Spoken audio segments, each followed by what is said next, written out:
Ассаламу алейкум ва рахматуллахи ва баракату.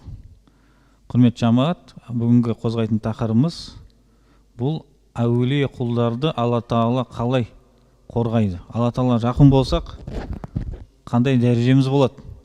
Және әулие құлмен жауласқан адамның жағдайы не болады? Құдси хадисте пайғамбар Мұхаммад саллаллаху алейхи вассалам айтты. Алла Тағала атынан айтады, құдси хадис.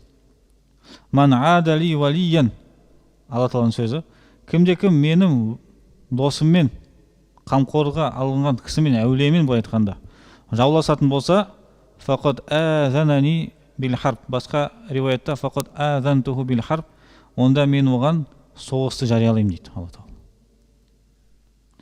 Ама тақарраба илайя абди бишейин ахабба илайя мимма афтарату алейх. Және құлым маған, мен оған